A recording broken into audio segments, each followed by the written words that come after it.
မင်းကိုမရွေးချယ်တဲ့သူကိုချစ်နေရင်မင်းကိုမင်းမဆုံးရှုံးလိုက်ပါနဲ့ကိုချစ်ရတဲ့သူကိုမဆုံးရှုံးကြလို့သူ့နောက်ပဲအမိလိုက်နေမိဘူးပါသလားသူစိန်ကားလေကိုကပိုချစ်ပြလေသူနားမလဲလေကိုကပဲဒူးထောက်တောင်းပန်ခဲ့ရလေပါပဲ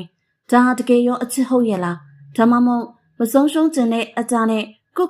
နှိမ့်ဆက်နေမိလားဆိုတာပြန်မေးကြည့်ပါနံပါတ်1တယောက်တည်းစူးစမ်းနေရတဲ့အချစ်ဟာအချစ်မဟုတ်ပါဘူး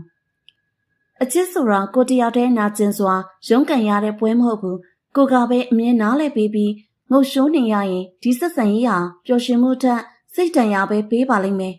နံပါတ်2တင့်တန်ဖို့ကိုသူများရဲ့အာယုံဆိုင်မှုနဲ့မတိုင်းတာပါနဲ့သူစီက message တစ်စောင်ရမှပျော်ရတာမျိုးသူရဲ့ view ဆိုင်မှုရမှပဲကိုတန်မိုးရှိတယ်လို့ထင်နေတာမျိုးတွေကနေနည်းနည်းလောက်နောက်ဆုတ်ကြည့်ပါတင့်တန်ဖို့ဆိုတာတခြားသူတစ်ယောက်ရဲ့အာယုံဆိုင်မှုပမာဏပေါ်မှာမူတည်ပြီးတက်ကြနေတာမဟုတ်ပါဘူးနံပါတ်3ကိုပြန်ချစ်ဖို့လက်လွတ်ပေးလိုက်ပါတခါတလေလက်လွတ်လိုက်တာဟာမချစ်တော့လို့မဟုတ်ပါဘူးကိုပို့ပြီးချစ်တဲ့နေဆိုတာကိုနားလည်လာလို့ပါတင့်ကိုတကယ်ချစ်မြတ်နိုးတဲ့သူဟာတင့်ကိုတန်ရာတွေဝေဒနာတွေနဲ့မေ့ထားမှာမဟုတ်ပါဘူးဒါကြောင့်တင့်ကိုမရွေးချယ်တဲ့သူနောက်တစ်လုံးပြေးမလိုက်ပါနဲ့တော့